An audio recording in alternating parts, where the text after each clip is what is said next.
আসসালামু আলাইকুম। সবাই কেমন আছেন? আশা করি সবাই ভালো আছেন। আজ আপনাদের জন্য নিয়ে এসেছি গল্পের ৩য় পর্ব। আশা করি গল্পটি আপনাদের ভালো লাগবে। তাহলে চলুন শুরু করা যাক।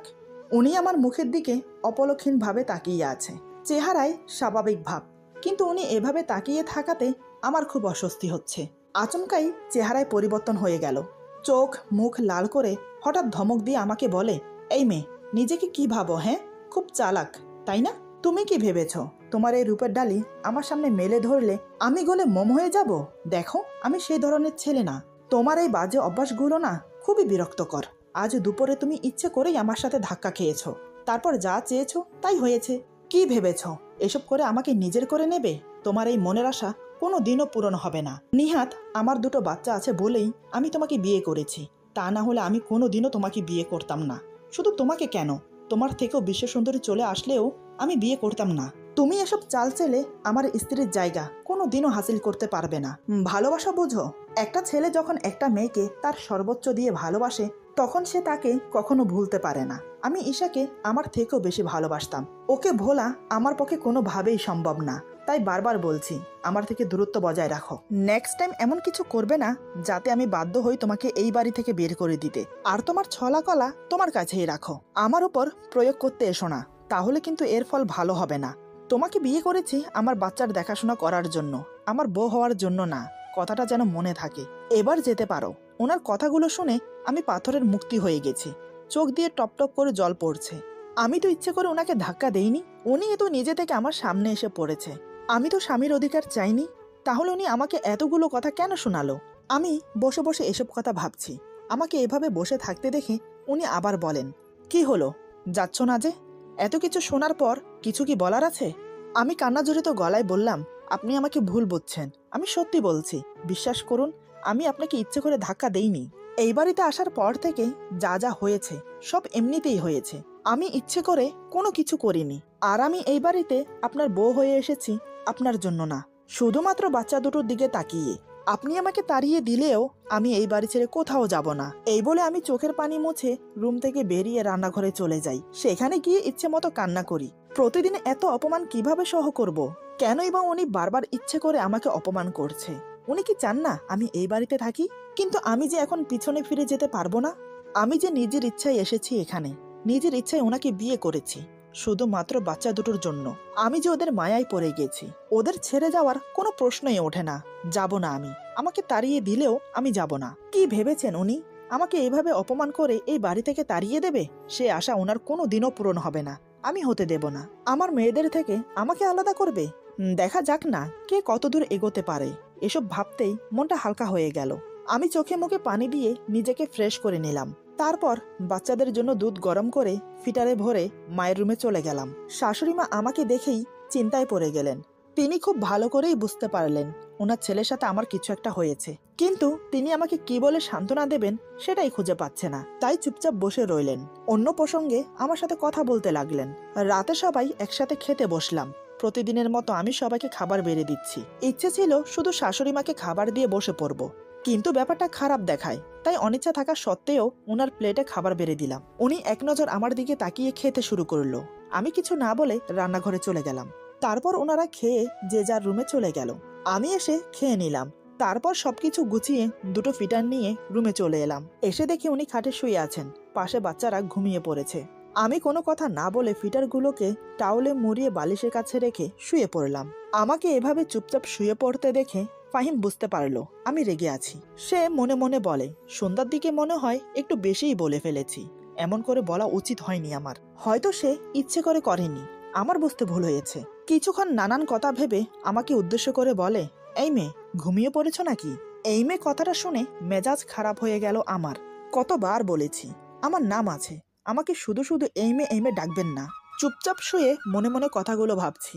এদিকে উনি আমাকে চুপ দেখে আবার বলে, এই মেয়ে, কি হলো, কথা বলছো না কেন? এবার আমি আর চুপ থাকতে পারলাম না। আমি বললাম, এই যে শুনুন, আমার না একটা নাম আছে, সেটা নিশ্চয়ই জানেন। ফাহিম বলে, জানি তো। তো আমি বললাম, তাহলে নাম ধরে ডাকুন না, কেন শুধু শুধু এই মেয়ে করছেন? ফাহিম বলে, অত নাম ধরে ডাকতে পারবো না, যখন যেভাবে ডাকবো সেভাবে কথার উত্তর দেবে। আমি বললাম, তাহলে কি আমাকে পাগল ছাগল বলে ডাকলেও উত্তর দিতে হবে? ফাহিম বলে, তুমি তো খুব বাচাল, এত কথা বলো কেন? আমি বললাম, বারে, এখন আমি বাচাল হয়ে গেলাম। আমি তো আপনার সাথে কথাই বলছি না। আপনিই তো আমার সাথে আগে কথা বললেন। আমার কথা শুনে ফাহিম মনে মনে বলে, ভেবেছিলাম খারাপ ব্যবহারের জন্য সরি বলবো, এই তো দেখছি পায়ের সাথে পা লাগিয়ে ঝগড়া করতে বসে আছে। আমি বললাম, কি হলো? এই মে করে কেন ডাকছিলেন? কি দরকার বলুন? ফাহিম বলে, ডেকেছিলাম 1 কাপ কফি খাবো বলে, কিন্তু তুমি তো পায়ের সাথে পা লাগিয়ে ঝগড়া শুরু করে দিয়েছো। আমি বললাম, ও, আগে বলবেন তো। এই বলে আমি উঠে চলে গেলাম ওনার জন্য কফি আনতে। কফি খাওয়ার কথা শুনে একটু অবাকই হলাম, কারণ রাতে ঘুমোতে গিয়ে কখনো উনি কফি খান না। আজ হঠাৎ কফি চাইছেন। কে জানে রে বাবা, মানুষের মতিগতি বোঝা বড় দায়। আমি কফি বানিয়ে রুমে এসে দেখি উনি বারান্দায় দাঁড়িয়ে আছেন। আমি গিয়ে বললাম, এই নিন আপনার কফি। ফাহিম আমার দিকে এক নজর তাকিয়ে কফিটা নিয়ে নিল। আমি কফি দিয়ে চলেই আসছিলাম, তখনই ফাহিম বলে, কি ব্যাপার, চলে যাচ্ছ যে? আমি বললাম, কেন, আর কিছু লাগবে? ফাহিম বলে, না, তবে আমার পাশে একটু থাকো, আজ খুব নিজেকে একাকী লাগছে। ওনার কথা শুনে ওনার উপরে থাকা সব রাগ উধাও হয়ে গেল। বুকের ভেতরটা মোচড় দিয়ে উঠল কষ্টে। যতই উনি আমাকে বকা দিক, তবুও তো উনি আমার স্বামী। আমি চুপচাপ ওনার পাশে গিয়ে দাঁড়ালাম। ফাহিম আমার দিকে এক নজর তাকিয়ে বলে, সুন্দর ব্যবহারের জন্য আমি খুবই দুঃখিত। আসলে ওভাবে তোমাকে বলা উচিত হয়নি আমার। জানি না মাঝে মাঝে আমার কি হয়ে যায়, পারলে আমাকে ক্ষমা করো। আমি বললাম, থাক না ওসব কথা, আর এমনিতেও আমি কিছু মনে করিনি। আপনি আমার স্বামী, যদিও আপনি আমাকে স্ত্রী হিসেবে মানেন না, কিন্তু তারপরও আমরা স্বামী স্ত্রী। আমি কোনো ভুল করলে সেটার জন্য আমাকে শাসন করার সম্পূর্ণ অধিকার আপনার আছে। আর একটা কথা, কখনো নিজেকে একাকী বা অসহায় মনে করবেন না, কেননা আমরা সবাই আপনার পাশে আছি। আমাদের 2টো মেয়ে আছে, তাদের কথা ভেবে অন্তত নিজেকে ধুকে ধুকে শেষ করবেন না। আপনার যদি কিছু হয়ে যায় তাহলে আমাদের কি হবে? ততক্ষণে ফাহিমের কফি খাওয়া শেষ হয়ে গেছে। আমার কথার কোনো উত্তর না দিয়ে বলে, রাত অনেক হয়েছে, চলো এবার ঘুমোবে। বুঝতে পারলাম উনি আর কথা বাড়াতে চাইছেন না, তাই আমিও কিছু না বলে ঘুমোতে চলে গেলাম। মনের মধ্যে নানান প্রশ্ন উকিঝুঁকি মারছে, কিন্তু তার কোনো উত্তর খুঁজে পাচ্ছি না। মাঝে মাঝে লোকটাকে আমি ঠিক বুঝে উঠতে পারি না, এই ভালো কখন আবার এই খারাপ। মনে হয় ওনাকে বুঝে উঠতে আমার সারা জীবন লেগে যাবে। আমি খাটের এক পাশে শুয়ে মনে মনে কথাগুলো ভাবছি, অপর পাশে উনি শুয়ে আছেন, মাঝখানে আমাদের 2 মেয়ে। কি মনে হতেই একবার ওনাকে দেখে নিলাম, দেখে উনি অন্যদিকে ফিরে শুয়ে আছেন। হালকা নিঃশ্বাসের শব্দ ভেসে আসছে, বুঝতে পারলাম উনি ঘুমিয়ে গেছেন। আমি অন্যদিকে ফিরে ঘুমানোর চেষ্টা করলাম। কিছুক্ষণের মধ্যেই 2 চোখ জুড়ে ঘুম নেমে এলো। সকালে ওনার আগে আমার ঘুম ভাঙলো। বিছানা ছেড়ে উঠে ওয়াশরুমে চলে গেলাম ফ্রেশ হতে। কিছুক্ষণ পর ওয়াশরুম থেকে বেরিয়ে দেখি মেয়েগুলোর গায়ে থেকে চাদর সরে গেছে। যেহেতু উনি ঘুমোচ্ছেন তাই আমি পাশ ঘুরে গেলাম না, ওনার উপর দিয়ে ঝুঁকে মেয়েদের গায়ে চাদর টেনে দিতে লাগলাম। কিন্তু বিধিবাম, যেই না আমি ঝুঁকেছি হঠাৎ উনি নড়ে চড়ে ওঠে। এটা দেখে আমি তৎক্ষণাৎ সরে আসতে চাইলাম, কিন্তু হাতের ভার সামালতে না পেরে ওনার উপর পড়ে যাই, আর উনি সেই সুযোগে আমাকে শক্ত করে জড়িয়ে ধরে নিজের বুকের সাথে মিশিয়ে নিল। ঘটনাটা এত তাড়াতাড়ি হয়ে গেল যে নিজেকে সরিয়ে আনার চেষ্টা করেও ব্যর্থ হলাম। এদিকে উনি আমাকে বুকে নিয়ে চাদর দিয়ে আমাকে ঢেকে দিল। এক পা আমার পায়ের ওপর তুলে দিয়ে 2 হাতে আমাকে শক্ত করে বুকের সাথে জড়িয়ে রাখলো। টুপ করে আমার মাথায় একটা চুমো দিয়ে আমার কপালে আরেকটা চুমো দিল। ওনার শরীরের উষ্ণতাপে আমার শরীরে অন্যরকম একটা অনুভূতি ছেয়ে যাচ্ছে। আমিও স্থির হয়ে চুপটি করে ওনার টি-শার্ট 2 হাতে খামচে ধরে মুখ গুজে দিলাম ওনার বুকে। উনি আমার কপালে আরেকটা চুমো দিয়ে বলে, কেন দূরে দূরে থাকো ঈশা? আমাকে কষ্ট দিয়ে কি মজাটা পাও তুমি? আমি তোমাকে কতটা ভালোবাসি, তুমি কি সেটা বোঝো না? কেন বারবার কষ্ট দিচ্ছ আমাকে? আজ আমি তোমাকে আর ছাড়বো না। আজ আমি আমার সবটুকু ভালোবাসা তোমাকে উজাড় করে দেব। উনি বিড়বিড় করে আরো অনেক কথা বলছে। আমি ভেবেছিলাম উনি আমাকে ইভা মনে করেই আমাকে আদর করছে, কিন্তু এ কি, উনি তো ঈশা আপুর নাম নিচ্ছে। তার মানে উনি ঘুমের মধ্যে আমাকে ঈশা মনে করে জড়িয়ে ধরেছে। ব্যাপারটা বুঝতে পেরে মনে মনে খুব কষ্ট পেলাম। অজান্তেই 2 ফোঁটা চোখের জল গড়িয়ে পড়ল। আমাকে বুকে নিয়ে আমার নাম উচ্চারণ না করে অন্য কারোর নাম তিনি মুখে নিচ্ছেন। এটা শুনে নিজেকে স্থির রাখতে পারছি না। যদিও ঈশা আপু বেঁচে নেই, কিন্তু স্বামীর বুকে মাথা রেখে যখন অন্য কারোর নাম শুনতে হয় তখন কষ্টে আর যন্ত্রণায় বুকের ভেতরটা ফেটে যায়। একমাত্র মেয়েরাই বোঝে এমন পরিস্থিতিতে কেমন লাগে। যাই হোক, আমি নিজেকে কোনো রকম সামলে নিজেকে ছাড়ানোর চেষ্টা করলাম, কিন্তু না, কোনোভাবেই পারছি না। উনি আমাকে এত শক্ত করে জড়িয়ে ধরেছে, কোনোভাবেই নিজেকে ছাড়ানো সম্ভব না। তাই আমি চুপটি করে ওয়েট করতে লাগলাম। কিছুক্ষণ পর দেখলাম উনি আবার ঘুমিয়ে গেছেন। তাতেই হাতের বাঁধন আলগা হয়ে গেল। আমি ধীরে ধীরে নিজেকে ছাড়িয়ে নিলাম। মনের দিক দিয়ে আমি খুব ভেঙে পড়েছিলাম তখন। মেয়েগুলোর গায়ে চাদর দিয়ে গুটি গুটি পায়ে বেরিয়ে গেলাম রুম থেকে। আজ ওনার ছুটি, অফিসে যাবে না, তাই আমিও আর ওনাকে ঘুম থেকে ডাকলাম না। নিজের কাজে ব্যস্ত হয়ে গেলাম। হাতের কাজ শেষ করে বারান্দায় বসে কানে ইয়ারফোন গুজে মনে সুখে গান শুনছি আর এক মগ কফি খাচ্ছি। হঠাৎ অনুভব করি পিছন থেকে কে যেন চুল টানছে। তাই ঘাড় ঘুরিয়ে তাকাতেই দেখি মিস্টার ফাহিম রাগী মুখ নিয়ে আমার দিকে তাকিয়ে আছে। আমি সাথে সাথে ইয়ারফোন খুলে বললাম, কি ব্যাপার, চুল টানছেন কেন? ফাহিম রাগী ভাব দেখিয়ে বলে, তোমাকে যে আমি এখনো বারান্দা থেকে নিচে ফেলে দেইনি, এটা তোমার কপাল বলো। আমি ভুরু কুচকে বললাম, সাত সকালে আমি আপনার কি ক্ষতি করেছি? হ্যাঁ। ফাহিম বলে, কি করনি সেটা বলো। কতক্ষণ ধরে তোমাকে ডাকছি, কোনো সারা শব্দ নেই। মহারানী এখানে বসে গান শুনছে। আমি বললাম, ডেকেছেন কেন? ফাহিম বলে, আমার সম্পর্কের একটা ভাই হয়, সে এসেছে, কয়েক মাস হয়তো আমাদের বাসায় থাকবে। আমি বললাম, ভালো তো। ফাহিম বলে, তুমি গিয়ে দরজা খুললে হয়তো আরও ভালো হতো, এখন ভালো হয়নি। সাত সকাল আমার ঘুমটা মাটি করে দিল ফোন দিয়ে। আমি বললাম, ভালো হয়েছে। ফাহিম বলে, আবার? আমি বললাম, মা ডাকছে, আমি গেলাম। এই বলে বারান্দা থেকে চলে না আসলে আজকে এমন ঝগড়া লাগতো যে আশেপাশের মানুষ এক জায়গায় জড়ো হতো। তার চেয়ে ওনার কাছ থেকে দূরত্ব বজায় রাখা ভালো। আমি নিচে এসে সব রান্নাবান্নার কাজ সেরে রেখেছি। শাশুড়ি মার পায়ে ব্যথা, তাই তার রুমে খাবার দিয়ে এসে ডাইনিং টেবিলে খাবার সাজিয়ে ফাহিমকে ডাকতে যাওয়ার আগেই সে হাজির হয়েছে। সাথে তার দুঃসম্পর্কের ভাই সেও এসেছে। তাকে দেখিয়ে বলে, এ হলো তমাল, আমার ভাই হয়। আমি বললাম, জি, আসসালামু আলাইকুম। তমাল আমার দিকে অবাক চোখে তাকিয়ে বলে, ওয়ালাইকুম সালাম ভাইয়া, নতুন ভাবি দেখতে বেশ সুন্দরী। তমালের কথায় ফাহিম কিছু বলল না। আমি বললাম, আচ্ছা আপনারা বসুন, খেয়ে নিন। ফাহিম বলে, তুমি খাবে না? আমি বললাম, পরে খাবো। ফাহিম বলে, মাহিরা মাইশা ঘুম থেকে উঠে গেলে তোমার খেতে অনেক দেরি হবে, তার থেকে ভালো এখন খেয়ে নাও। আমি বললাম, এই বলে ফাহিমের কথা মতো খেতে বসেছি। ফাহিম আর তমাল কথা বলে যাচ্ছে আর আমি চুপচাপ খাবার খাচ্ছি। কিন্তু কয়েকবার মনে হলো আমার পায়ে কিছুতে যেন খোঁচা লাগছে, হয়তো বিড়াল হবে। তবে এই বাসায় তো বিড়াল নেই, তাহলে কি উনি খোঁচা দিচ্ছেন? কিন্তু উনি এমন করবে বলে তো মনে হয় না। তাও আমি জিজ্ঞেস করলাম, বাসায় কি বিড়াল আছে যে আমার পায়ে খোঁচা দিচ্ছে? ফাহিম বলে, কই না তো। আমি বললাম, তাহলে আপনি দিয়েছেন। ফাহিম বলে, না, কোনো দরকার হলে তোমাকে বলবো, এসব খোঁচাখুচি কেন করব? আমি বললাম, ও। মনে মনে ভাবতে লাগলাম, আমরা তিনজন ছাড়া এখানে আর কেউ নেই, তাহলে কি তমাল এরকম করেছে? কিন্তু ও কেন এমন করবে? দেখে তো মনে হয় ভালো ছেলে। খাওয়া দাওয়া শেষ করে ফাহিম কাজ আছে বলে বাইরে চলে গেল। আমি নিজের রুমে মাহির আর মাইশাকে খাইয়ে দিয়ে আমার পাশে শুয়ে রেখেছি। সকাল সকাল ঘুম থেকে ওঠার কারণে এখন অনেক ঘুম পাচ্ছে, তাই ভাবলাম এই সময়টাই একটু ঘুমিয়ে নেওয়া যাক। এই ভেবে বাচ্চাদের পাশে শুয়ে পড়লাম। চোখে ঘুম লেগে যাচ্ছে। ঠিক সেই সময় কেউ বলে ওঠে, ভাবি, আপনাকে খুঁজে বেড়াচ্ছি আর আপনি ঘুমোচ্ছেন। আমি তাড়াতাড়ি গায়ে ওড়না দিয়ে উঠে বসে দেখি তমাল। আমি বললাম, আপনি কি জানেন না কারো রুমে ঢোকার আগে দরজা নক করতে হয়? তমাল বলে, ভাবির সাথে দেবরের সম্পর্কে এত ফর্মালিটি দরকার হয় না। আমি বললাম, সেটা আপনার অন্য ভাবিদের সাথে করবেন, আমার সাথে না। তমাল বলে, আরে মিষ্টি ভাবি, রেগে যাচ্ছেন কেন? আমি বললাম, আমাকে কেন খুঁজছেন সেটা বলুন। তমাল বলে, এই তো একটু গল্প করার জন্য। আমি বললাম, ও আচ্ছা। তমাল বলে, ভাইয়ের সাথে আপনার সম্পর্ক ঠিক স্বামী স্ত্রীর মতো না, কি তাই না? আমি বললাম, আমরা স্বামী স্ত্রী হলে সম্পর্ক অন্য কিছু হবে কেন? তমাল বলে, এত ধাজ নিয়ে কথা বলা ঠিক না, মিষ্টি চেহারায় মিষ্টি করে কথা বলতে হয়। আমি বললাম, আপনার সাথে পরে কথা হবে, এখন আপনি যান। তমাল বলে, আচ্ছা, পরেই না হয় আসবো। এই বলে তমাল চলে গেল। তমাল রুম থেকে বের হওয়ার পর আমি দরজা লক করে দিলাম। এখন বুঝতে পেরেছি খাবার টেবিলের কাজটা তমাল করেছে। ওর কথাবার্তা ভালো না, তেমন চোখের চাহনি বড্ড খারাপ।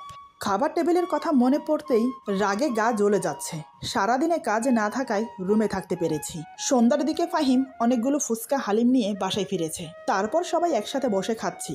তখনই ফাহিমের অনেক ঝাল লাগে, তাই সে পানি নিয়ে আসতে গেল। সাথে শাশুড়ি মাও আমার হয়ে গেছে বলে নিজের রুমে চলে গেল। সেই ফাঁকে তমাল হঠাৎ করে আমার হাতের ফুচকাটা ওর মুখে নিয়ে নিল। এটা দেখে আমার খুব রাগ হলো। আমি বললাম, প্লেটে ফুচকা রাখা আছে, সেটা না খেয়ে আমার হাতেরটা নিয়েছেন কেন? এরকম অসভ্যতা আমি একদম পছন্দ করি না। তমাল বলে, পছন্দ করো না ঠিক আছে, তাহলে কি করবে? ভাইয়াকে বলে দেবে? দাও। আমি বললাম, হ্যাঁ অবশ্যই বলবো। তমাল মুচকি এসে বলে, বলে দেখো, বিশ্বাস করবে না। এরই মধ্যে ফাহিম পানি নিয়ে আসলো। আমারও ঝাল লেগেছিল, তাই এক গ্লাস পানি ঢেলে খেতে লাগলাম। এই সুযোগে তমাল বলে, ভাবির এত ঝাল লেগেছে, তাও কিন্তু ফুচকা খাওয়া ছাড়েনি, এমনকি আমার হাতেরটাও নিয়ে খেয়েছে। তমালের কথা শুনে মন চাচ্ছে ওর গালে একটা থাপ্পড় বসিয়ে দেই, কিন্তু না, ফাহিম ওকে ভালো ছেলে বলে জানে। আমি কোনো কথা বললাম না, চুপচাপ সেখান থেকে রুমে চলে আসলাম। অতীত ভুলে নতুন করে সংসার শুরু করেছি, কিন্তু তাও বিপদ আমাকে ছাড়ে না। কী করে যে তমালের খারাপ উদ্দেশ্য সবার সামনে প্রকাশ করব ভেবে পাচ্ছি না। ফাহিমকে বলতে খুব ভয় লাগছে, যদি আমাকে ভুল বোঝে খুব অস্থির লাগছে, তাই বারান্দায় গিয়ে পায়চারি করছি। বেশ কিছুক্ষণ পরে ঠিক করলাম ফাহিমকে গিয়ে সব বলে দেব। এই ভেবে রুমে গিয়ে দেখি উনি ঘুমাচ্ছেন, আর কিছু বলা হলো না। আমি আর বেশি চিন্তা ভাবনা না করে ঘুমিয়ে পড়লাম। সকালে ঘুম থেকে তাড়াতাড়ি উঠে ফ্রেশ হয়ে শাশুড়ি মায়ের সাথে বসে কাজ করছি। তখন মাকে জিজ্ঞেস করলাম, আচ্ছা মা, এই তমাল ছেলেটা কেমন? মা বলে, শুনেছি তো ভালো, আমি ওকে আমাদের বাসায় রাখতে চাইনি, কিন্তু ওর বাবা অনেকবার বলেছে রাখতে। আমি বললাম, মা একটা কথা বলবো? মা বলে, হ্যাঁ বলো। আমি বললাম, ও খুব খারাপ ছেলে। তারপর তমাল যা যা করেছে সব মাকে বললাম। আমার মুখে সব শুনে মা তো রেগে মেগে আগুন। মা বলে, আমি এক্ষুনি ওর ব্যবস্থা করছি, দাঁড়া। এই বলে মা রেগে গিয়ে ফাহিমের কাছে যাবে, কিন্তু আমি তাকে যেতে না দিয়ে বললাম, ও মিথ্যে কথা বলে পার পেয়ে যাবে, নয়তোবা আমাকে দোষী করবে। তাই আমি ভাবছি ওকে হাতে নাতে ধরিয়ে দিতে হবে। তবে মা, আজই আমাদের বাসায় ওর শেষ দিন। এমন সময় মাহিরা মাইশার কান্নার আওয়াজ শুনতে পেলাম। আমি হাত ধুয়ে তাড়াতাড়ি রুমে চলে গেলাম। রুমে এসে দেখি ফাহিম ওদের কোলে নিয়ে সামলাচ্ছে। আমি বললাম, ওদের আমার কাছে দিয়ে নাস্তা খেতে যান। ফাহিম বলে, আমার মেয়েরা কিছু খায়নি, সেদিকে তোমার খেয়াল আছে? আমি বললাম, বারে, আমার খেয়াল থাকবে না তো কার থাকবে? আপনি ওদের খেয়াল রাখেন নাকি? সব কাজ তো আমিই করি। ফাহিম বলে, এই, আমাকে একদম কথা শোনাবে না, বাচ্চাদের খাওয়ানো তেমন কঠিন কিছুই না। আমি বললাম, ও তাই নাকি? এই নিন ফিটার, এখন ওদের খাইয়ে দিন। ফাহিম বলে, এই বলে আমার হাত থেকে ফিটার নিয়ে মাহিরার মুখে ধরেছে, কিন্তু দুধ মুখে যাচ্ছে না, মুখের দুই পাশ দিয়ে পড়ে যাচ্ছে, আর মাহিরা কাঁদছে। যখন দেখে তার ধারায় হবে না, তখন বলে, আচ্ছা শোনো, তুমি ওকে খাইয়ে দাও, আমার অফিসে যেতে লেট হয়ে যাচ্ছে। আমি হো হো করে হেসে বললাম, দেখলেন তো, বাচ্চাদের খাওয়ানো অত সহজ না, তাও আবার একসাথে দুজন। ফাহিম বলে, আমার সময় নেই, নয়তো আমি পারতাম। আমি বললাম, মচকাবেন, তবুও ভাঙবেন না। ফাহিম কথা ঘুরানোর জন্য বলে, ওদের খাইয়ে দিয়ে তাড়াতাড়ি আমার জন্য খাবার বাড়ো। এমন সময় দরজায় নক করে তমাল বলে, ভাইয়া আসবো? ফাহিম বলে, হ্যাঁ ভেতরে আয়। তমাল বলে, তুমি অফিসে যাবে কখন? ফাহিম বলে, এই তো একটু পরে। কেন? তমাল বলে, তোমার সাথে আমিও যাব, কারণ তোমার অফিসে ইন্টারভিউ আছে, ওখানে চাকরি হলে ভালোই হবে। ফাহিম বলে, কেন? অফিসের পাশে কি বাসা ঠিক করেছিস? তমাল বলে, না, এই শহরে তেমন কিছুই চিনি না, আগে তোমাদের বাসায় যদি কয়েকদিন থেকে। ওর কথা শেষ হওয়ার আগেই ফাহিম বলে, হ্যাঁ থাকতে পারিস, কোনো সমস্যা নেই। তমাল আমার দিকে তাকিয়ে রহস্যময় হেসে বলে, আচ্ছা। এই বলে তমাল রুম থেকে চলে গেল।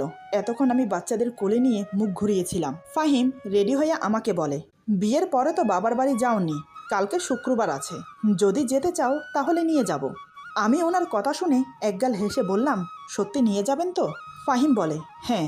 আমি বললাম, আমি কিন্তু কয়েকদিন থাকবো। ফাহিম বলে, মানে? তুমি কয়েকদিন থাকলে আমার মেয়েদেরকে কে দেখবে শুনি? আমি বললাম, ওদের আমার সাথে নিয়ে থাকবো।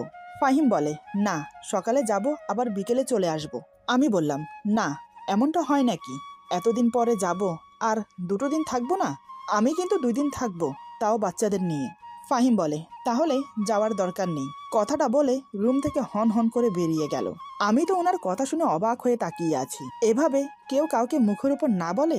তবে ওনার কথা শুনে এটা বুঝলাম উনি আমাকে যেতে দেবে না। আমিও আর রুমে বসে না থেকে ওনার পিছন পিছন গেলাম। তারপর ডাইনিং টেবিলে সবাই একসাথে বসে খাচ্ছি। তখনই হঠাৎ ফাহিম মাকে বলে, মা, কালকে আমরা সবাই ইভার বাবার বাড়িতে যাব। মা বলে, আমার যাওয়ার দরকার নেই, তোরা যাস। ফাহিম বলে, না, সবাই যাব।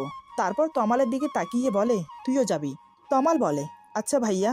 আমি তো অবাক ওনার কথা শুনে। দেখলেন তো, আমি বলেছিলাম না, এই লোকটাকে বোঝা বড় দায়। এই তো একটু আগে রুমে আমাকে বলল যাওয়ার দরকার নেই, এখন আবার বলছে কাল যাবে। কি আজব রে বাবা। এতক্ষণ আমি অবাক হয়ে ওনার দিকে তাকিয়েছিলাম। হঠাৎ আমার চোখ পড়ল তমালের দিকে। দেখি তমাল বজ্জাত হারামি আমার দিকে তাকিয়ে মুচকি হাসছে। ওর হাসির পিছনে লুকিয়ে আছে খারাপ উদ্দেশ্য, কিন্তু সেটা হতে দেওয়া যাবে না। হঠাৎ অনুভব করি আমার পায়ের উপর কেউ পা রেখেছে। কেউ বলতে এটা তমাল ছাড়া আর কেউ না। তাই আমিও পা সরিয়ে একটা লাথি মারি ওর পায়ে। তমাল ব্যথায় চেঁচিয়ে বলে, উফ, পা মনে হয় গেল। ফাহিম বলে, তমাল তোর কি হয়েছে? তমাল বলে, না ভাইয়া, কিছু না। ফাহিম বলে, তুই কি ব্যথা পেয়েছিস? তমাল বলে, না তেমন কিছু না, হঠাৎ করে পায়ের রগে টান লেগেছে। ফাহিম বলে, সাবধানে বসতে পারিস তো নাকি? তমাল বলে, পা একটু নাড়াচাড়া দিলে ঠিক হয়ে যাবে। তমালের চেহারা দেখে আমার খুব হাসি পাচ্ছে, তবে শাশুড়ি মাও বুঝেছে কাজটা আমি করেছি। খাওয়া শেষ করে তমাল বাসা থেকে বের হবার সময় বলে, কাজটা কিন্তু ঠিক করলে না, এর জন্য তোমাকে পস্তাতে হবে। আমি বললাম, আমি তোমার কোনো কথার উত্তর দিলাম না, পারলে কাজে করিয়ে দেখাও। তমাল আমার দিকে অগ্নির দৃষ্টি নিয়ে তাকিয়ে হন হন করে চলে গেল বাহিরে। আমি রুমে এসে বাচ্চাদের গোসল করিয়ে জামা কাপড় পরিয়ে মায়ের কাছে দিয়ে এসে তারপর আমি গোসল করব। এই ভেবে ওদের গোসল করিয়ে কাপড় পরিয়ে যেই না মাকে দিয়ে আসতে যাব, তার আগেই মা রুমে আসে ওদের নিতে। মা বলে, ইভা তুমি কিন্তু ভুল করছো, তমালের কথা ফাহিমকে না বলে। আমি বললাম, মা আমি চাই একটা প্রমাণ সহ ওকে ধরিয়ে দিতে। মা বলে, আজকে যা করলে তাতে ও তোমার উপর ক্ষেপে আছে, এর বদলা ঠিক নেবে। আমি বললাম, আজকেই ওর শেষ দিন, আপনি সাথে থাকবেন তো মা? মা বলে, থাকবো। এভাবেই সারাটা দিন কেটে যায়। সারাদিনে তমাল বাসায় আসেনি। এদিকে আমি অপেক্ষা করে আছি কখন বাসায় আসবে। সন্ধ্যার দিকে ফাহিমের সাথে তমাল বাসায় আসে। মুখ দেখে মনে হয় চাকরি হয়নি। আমি তো খুব খুশি হয়েছি। প্রায় আধা ঘন্টা পর আমি তমালের রুমে গেলাম এক গ্লাস পানি নিয়ে। রুমে টি টেবিলের উপর পানির গ্লাস রেখে যেই না বেরোতে যাব, ঠিক তখনই পেছন থেকে তমাল আমার ওড়না টেনে ধরে। ওর এমন ব্যবহারে আমার খুব রাগ হয়, ইচ্ছে করছে ঠাস করে দুটো থাপ্পড় মারি। আমি রাগিত দৃষ্টি নিয়ে ওর দিকে তাকিয়ে বললাম, আমি আপনার ভাইয়ের বউ হই, আপনি আমার সম্পর্কে দেবর হন, আর আপনি কি না আমার ওড়না টেনে ধরেছেন? ছি ছি ছি। তমাল বলে, এই একদম আমাকে সম্পর্কের দোহাই দিয়ে কথা বলবে না। বিয়ে করেছো একটা মধ্যবয়স্ক লোককে, আবার আমার কাছে সাধু সাজো? আমি বললাম, আপনাকে ভালোভাবে বলছি, আমার ওড়না ছাড়ুন, নয়তো আমি চিৎকার করব। তমাল মুচকি এসে বলে, চিৎকার করো, আমি বলবো তুমি আমার সাথে সম্পর্কে জড়াতে চাও। আমি বললাম, আপনার মতো নিচু মনের মানুষ একটাও দেখিনি। তমাল বলে, তোমার জন্য নিচু মনের মানুষ হতে হয়েছে। তুমি জানো, প্রথম যেদিন তোমাকে দেখেছি সেদিন থেকে তোমাকে পাওয়ার জন্য মন হাহাকার করছে। তোমাকে ফাহিমের সাথে দেখতে পারি না, ও তোমার থেকে বয়সে অনেক বড়। আমি তোমাকে খুব সুখে রাখতে পারবো, যা ফাহিম কখনো পারবে না। তুমি রাজি হয়ে যাও, আমরা অনেক দূরে চলে যাব। ওর কথা শুনে আমি আমার রাগটা কন্ট্রোল করতে পারলাম না। দুই গালে ঠাস করে থাপ্পড় লাগিয়ে বললাম, তোকে এই কয়দিন অনেক সম্মান দিয়েছি, কিন্তু তুই সম্মানের যোগ্য না। আর কি বললি, ফাহিম আমাকে সুখে রাখতে পারবে না, তাই না? তাহলে শোন, তুই এক যুগ তপস্যা করলেও ফাহিমের মতো হতে পারবি না। ফাহিম আমাকে যতটা সুখে রেখেছে তা আগে কোনো দিনও থাকিনি আমি। আমার হাতে থাপ্পড় খেয়ে তমাল হিংস্র বাঘের মতো ফুঁসতে থাকে। আমার কথাগুলো হজম করতে পারলেও এখন মনে হচ্ছে আমার থাপ্পড় দুটো হজম করতে পারছে না। হঠাৎ সে যা করলো তা কল্পনাতেও ভাবতে পারেনি। এমন কিছু হবে আন্দাজ করেছিলাম, তবে হঠাৎ এতটা বাড়াবাড়ি রকমের হবে সেটা আমি কল্পনাও করতে পারিনি। এরপর যা হলো, আজকের গল্প এখানে সমাপ্ত। গল্পের বাকি অংশ পেয়ে যাবেন আগামী পর্বে। আশা করি গল্পটি আপনাদের ভালো লাগবে। গল্পটি ভালো লাগলো, খারাপ লাগলো, প্লিজ কমেন্টে জানাবেন। আপনাদের একটা কমেন্ট আমাদের সামনের দিকে এগোতে প্রেরণা জাগায়। নতুন নতুন প্লট তৈরি করতে আমাদেরকে অনেক সাহায্য করে। সবাই ভালো থাকবেন, সুস্থ থাকবেন, আর বন্ধুদের সাথে বেশি বেশি শেয়ার করবেন। আল্লাহ হাফেজ।